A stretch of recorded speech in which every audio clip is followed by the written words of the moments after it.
more. No. Right there. Okay. Well, hello. I believe we are live. We are live. Yes, we are.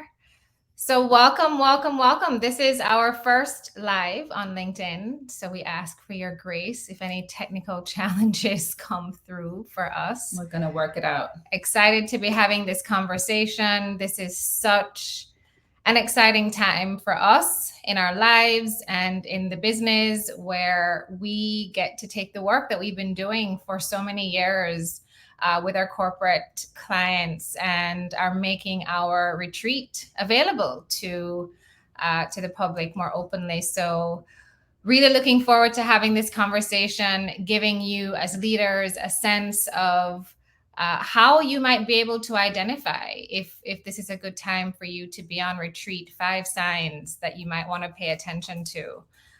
So we're going to have that conversation, answer questions that come through that you might be sitting with as you consider if this is the right choice for you.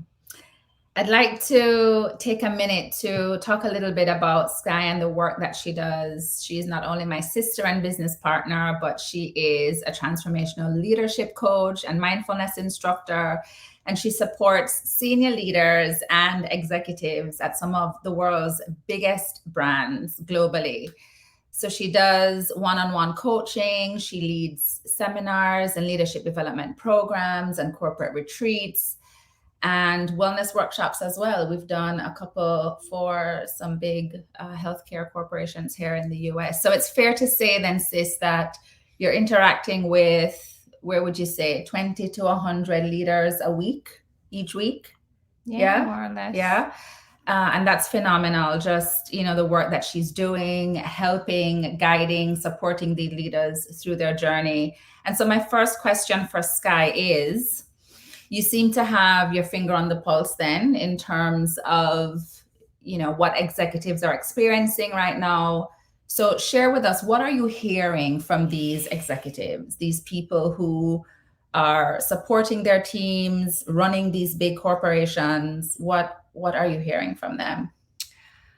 Well, I think it's, first of all, I would say it's a really interesting time, I think, for us as a society, coming out of the pandemic, moving into a possible recession, seeing a lot of changes in terms of the workplace and the workforce and the great resignation and, a lot of people moving in and out, the turnover, which is a huge challenge. And also just this VUCA world that we're living in, right? Where the pace of change, the pace of life is so fast. And the complexity, having to make really difficult decisions, not feeling like they have all the information, feeling really fatigued and exhausted. And so I've just been taking some notes over the last several weeks and months, hearing what people are saying. And it's also an interesting time of the year too, right? So we're coming out of summer going into the fall. Summer for most people is a bit of a slower season. The kids are on holidays, they're traveling, they're taking vacations. And then we step into the fall, which for many of our clients, end of the year is for most people the last quarter of the year. So a big rush to end the year in a strong way while simultaneously planning ahead and forecasting for the year ahead. So a lot of busyness that comes with that, a lot of anxiety and overwhelm and anticipation. And some of the things that I'm hearing is, people saying, well, we took vacation during the summer, but I'm coming back to work and I'm just still feeling like something is off. Like there's a restlessness. I'm still feeling fatigued or exhausted. I'm sleeping 8 hours, but I'm waking up feeling tired. And really from a spiritual level, also this feeling of there's a nagging, like something is calling for my attention. There's this agitation underneath the surface. I would say it's just below the line of our consciousness, right? So it's below the surface. It's amorphous. They can't quite put their finger on it. And it speaks the loudest when things are quiet. So before bedtime, when they wake up in the morning, when they're in the shower or on a long drive, and then life happens and it, the thought or the feeling moves away, but it keeps coming back. There's like a nagging that's etching at them. And they can't quite put their finger on what is this restlessness, this agitation. So that's one thing that I hear just consistently. That's interesting though. Right? This sensation, this feeling, this nagging, I like the word that you used. Yeah. And they're feeling more compelled to pay attention. Yeah, because or to try and figure out with a sense of curiosity, what is this? What is this? What is this nagging? And I think the level of clarity on what that might be ranges. Some people don't know what's underneath that. Some people have a sense. They know what it might be about, but they don't have the clarity. It's not yet formed. It's amorphous, right? It's not yet defined. And some people, they know they have a tough decision, but they don't have the clarity on which option to choose or what path to take, or the courage to execute. There's a fear of doing what they know needs to be done. Yeah. And they need support. Which leads to the second point of people navigating what I call the space in between. The space in between. Right? Tell us what is the space in between? It's the space of transition. It's the space of recognizing that this version over here that you're maybe living in, swimming in, dealing with right now is no longer working for you. And it might still be an issue of I'm living in this default pattern and it's working and I can manage it or seemingly manage it on the surface. Right. But it's more of like just this default pattern that you exist in and that you just keep living. It's the status quo. Right. It's a status quo and it's familiar. It might not be working, but it's familiar. What's familiar. It's right? familiar. It's what you know. And you're moving away from that and moving into the unknown, which has not yet been defined, but you know that you're moving away from that. So that space in between is, there's the analogy of the trapeze bars. You are hanging by a thread onto one trapeze bar. You see the other one coming, but you're like, is that one for me? Do I take the plunge now? And you're going back and forth, swinging, holding on to the certainty of what you know and what's familiar and therefore comfortable, even if it's not working for you. Right, because the unfamiliar, uncertainty is the basis of anxiety, right? It's that level of unknowing, the lack of certainty that people really have a hard time navigating and working through to get to the other side of that, the fear of the unknown and the surety. And that can be a role that you're in, a company that you're working for, that can be a relationship that you're in. I mean, there's so many ways that people are transitioning. For me, it's the home, right, that we've lived in for the past 3 years and transitioning into a new space, which is yet to be determined, right? It can also be a sense of identity, a sense of self, empty nesters, people whose kids are going off to college. So who do I become now? Or belief systems, right? That's or a sense of identity in who you think you are, in the person that you believe you need to show up as in the world, but realizing that that version of me is I no longer identify. I've outgrown that. Well, who are you? I'm not sure yet. I'm not sure who I'm becoming just yet. That's a fascinating one because it's less tangible. It's harder to wrap your mind around that you're shifting in terms of your belief system and your sense of self and your identity. Yes. It's really difficult to have a level of understanding about that. And it's huge though, because your values determine your belief system, that determines how you think, how you act, how you do, how you behave. It's everything. Exactly. So when there's a shift in that, it's a shift in the core of who you are. Yes. That's it's a shift in root perspective, which is the premise of transformation. That's it. Right? That's it. So something is transforming in your being. In your being. And it's not yet familiar to you. It's very unfamiliar. So there is discomfort that comes with that, and fear and lack of trust and a lot of doubt, right? Yeah. So it's people who are in this space in between can recognize the discomfort of that, and yet there is a groundlessness in okay, so what do I land on? And the complicating what do I part, anchor myself what do I in? anchor myself in when my very sense of self is being redefined and being redefined, right? Yeah, it's a very uncomfortable, and I've been through that transition, right, of leaving Accenture, where I had been for 10 years, and my sense of self was so wrapped around my identity of being a consulting excetive and a high performing executive, right? And being married, and so there were so many factors that were informing my sense of identity, my sense of self, and to be stripped away of both of those at the same time, such a vulnerable place to be in. Vulnerable, unnerving, yeah, anxiety provoking, all of the above. So there's that as a theme of what I think a lot of people are experiencing right now. The third one, which I don't think is unique to this moment that we're in, I think it's just a pervasive sort of characteristic of leadership, right? Which is that leadership is lonely.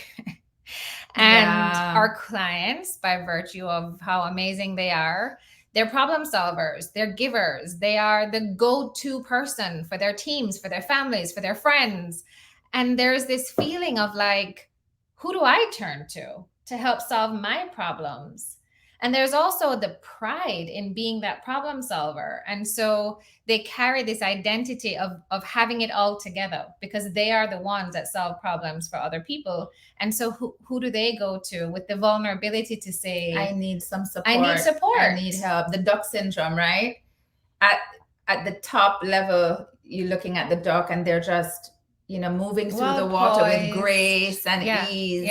And underneath, it's a total chaotic, crazy storm. Exactly. And whether it's a duck syndrome or the hero syndrome, the person who comes in and saves the day, the person who has all the answers, all the solutions. And so there is this pride in being that person. And so it's sort of a bruise to the ego to be able to go to someone and say, I'm not sure what to do here. I'm struggling with this, or I feel confusion about that. Who do I turn to? And it's also difficult for them to receive because they're givers. They're constantly giving. And so just receiving that support or feeling like me taking my problems to someone else is going to be a burden to the people that I care about. I don't want to burden my family with this. I don't want to burden my spouse with this. I don't want to burden the team with this. I don't want the team to think that I don't have it together, right? So it creates this. Also, because that's a big part of who they are, the hero, the problem solver, I don't want to seem inadequate. Because if I don't have the answer to this, then maybe you might question my ability to lead. Exactly. It's very complex and multi-layered. So people who they don't feel supported, right? And so these are just some of the themes that I in these one-on-one conversations, in the group coaching sessions, in the workshops and seminars that I'm leading, and in the full day retreat experiences that I'm partnering with organizations to do. I'm just sort of taking a step back and saying, there's a theme here. There's a couple of themes, and these are some of the themes that I'm keeping in mind. And we're designing this experience for the retreat to provide support in those ways.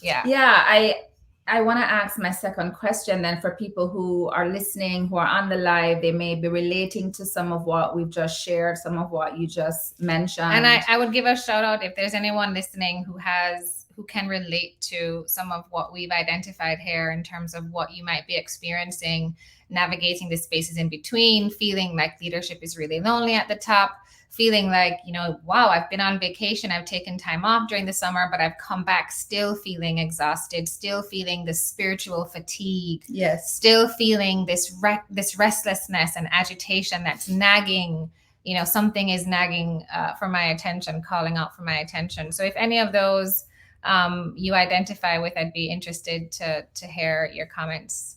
Drop us a line in the comments and share. We'd love to hear from you.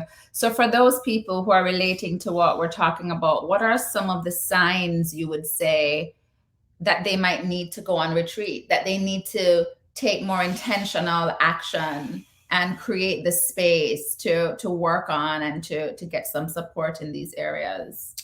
So there's a book by a guy called Fabrice DeMarcus. He is a former partner at McKinsey, and he does a lot of the same work that I do. And he wrote this book, The Art of Retreats. And so I've been referencing this book. He doesn't even know it, but Fabrice, you've become a huge thought partner for me in my approach for retreats. And he talks about the 10 signs you need a retreat. So I've pulled some from him, and I've also just harvested some of the wisdom from our clients. So I'm going to give you a combination of a couple of things that you might be able to identify with. But so signs that you need to go on retreat, folks, that, you know, there needs to be some intentional action.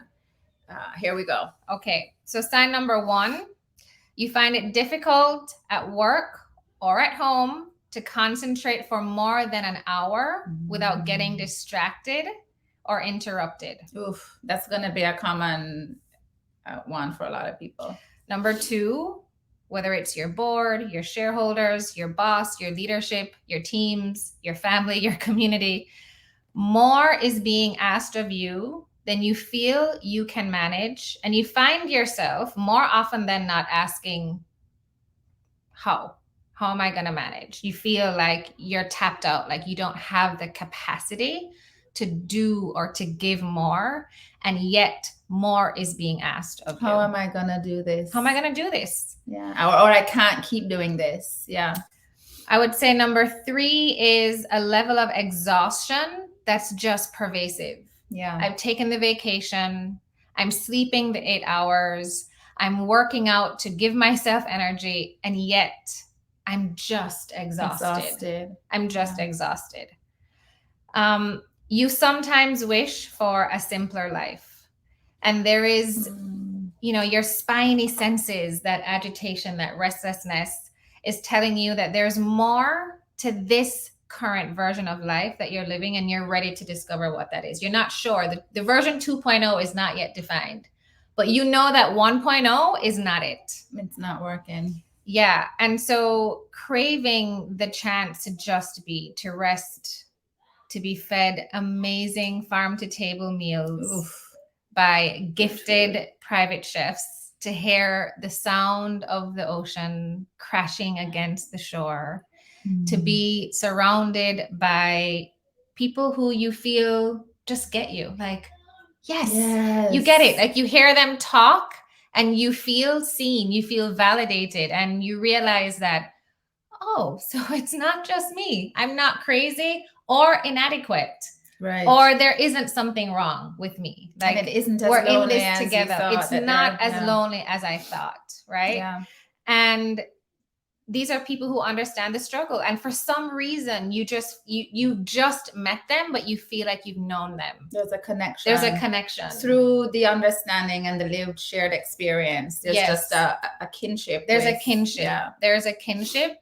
And more than that, these people are equally committed to finding another way, to creating a new path, the relaxed hustle. The relaxed hustle path. Right? Yeah. Who will celebrate you and stand with you as you do this work to chart that new course, so that life doesn't have to feel as hard as it does, and that you feel fueled by the connection that you have with this tribe of people. You feel fueled by the possibility of a different way, and you feel fueled by the clarity that it's actually possible, because something about this retreat experience allowed you to dip into that. To tap into that and to feel what it would feel like if you created a different life for yourself. So you've gotten a taste, and then you go back home and you're like, okay, I'm back to reality. Now what? And you still have that support. You have the support of the tribe, of the people that you were just with, and of experts who know what you're going through and have the wherewithal and the expertise to guide you every step of the way as you make those hard decisions. I was having a conversation with a client last week, and she's like, the analogy that we used is when you go bungee jumping, right? And that when you're standing at the tip and you're about to take that leap, and you're like, I changed my mind. I don't want to do it. I'm not going to take the plunge. It takes courage. It takes courage, right? Yeah, and it what really what does. I said to her is, know that you have the harness, that you're strapped in, that you're supported, and that there is a landing pad if the worst should happen. That there are guardrails in place, that you have support, and there's an invisible army of people who are holding you and locked in with you as you take this jump. They're taking the jump with you. Absolutely. Right? And what more could you need in that moment than knowing that you are supported as you do one of the things that requires the most courage in your life to make these big shifts and these big changes. It really does take courage. Yeah. It takes bravery. It's scary. It's very anxiety provoking, and having that community is really a game changer. And you find that community in retreat. Yes. You've been on so many retreats and you've made friends who have become lifelong friendships. And there are people today that I've been on retreat with that in some of my lowest moments, I reach out to them because I know that they get it. And I know that is priceless. For me to be able to say, I'm having a moment, they know what that means. Right. And I'm having a moment of doubt. I'm having a moment of not trusting that things will work out. I'm having a moment of feeling like I can't meet what life is demanding of me, feeling less than, right? And there's something about that self-trust, like trusting that I have the capacity to be with this, trusting that the universe has my back. And it is in those moments when we've fallen into fear, and knowing and having, like, there is a bridge where you can step out of fear and step into the space of love and possibility, right? And what I'm hoping that we can offer our retreat guests are the tools to cross that bridge. Yeah, absolutely. Absolutely. And we're excited. The caliber of people coming to the retreat, I'm so honored and humbled that they've entrusted us with supporting them through this journey. I'm excited for them, for the possibility, for what's possible for them after, experiencing the retreat and doing the work. I'm so tickled and just really thrilled to be doing this. It's our first retreat, so there's a level of excitement that comes with it, just being our first. But this will certainly not be the last retreat. First public retreat, because you've done retreats for corporate, closed retreats, private retreats, but this is something that we're offering to our community. We've never done that before. So it's very, very special. Taking the work that we've done with our corporate clients and making that available to a broader network. So part of the benefit worth mentioning is stepping into a space with high caliber executives who are equally successful, challenged by a lot of the same issues, and are from different industries and different organizations and different global brands around the world. So one of the things that is commonly asked, just to touch on some of the questions that we've been getting, one is, what can I expect on retreat? So I want you to just imagine you've landed in Jamaica. It's about 80 something degrees. You get off the plane, and there is a concierge that's waiting for you to greet you. Welcome to your relaxed hustle experience. And they cart you away. You're passing all the crowd of people who are heading to customs and immigration because they're escorting you through the VIP fast lane, right? They get you through, you go into the lounge, and you're waiting for your tribe, who is also making their way. Everyone gets there. You jump into the car with our tourist board authorized driver, who then takes you along the countryside on the coastline to Treasure Beach, which pure magic. We have to do another live to talk about. We'll talk about Treasure Beach and how special of a place. Magic of this place. The thing worth mentioning is, just know that at one of the most difficult times in our lives, or two of the most difficult times in our lives, one when our mom passed away, And second, when we were parting ways after living together, supporting our mom for 3 years before she died, and then leaving the home where she died, and sort of going back to our respective lives. And it's a place that we've personally chosen to seek refuge, a place that we feel is restorative, that is healing, a place where we feel held and loved and supported and taken care of and nurtured. And the only thing that we have to think about or worry about or solve for is, how do I want to spend the day? How do I want to nourish myself? And 3 incredible villas that have been built by a couple who they're filled with boundless love, I would say, and have poured so much of their heart and soul into designing and building by hand these 3 villas that were intended to host people like you who are making the investment in themselves to have this kind of an experience. So outdoor showers, beautiful coastline, views of the ocean. You fall asleep to the sound of waves. You wake up to the sound of waves and birds chirping. Farm to table meals that are prepared by the private chefs. And we have a couple local excursions, which you'll have an opportunity to really experience the richness of the local Jamaican culture and community in a couple different ways. We'll hold those surprises.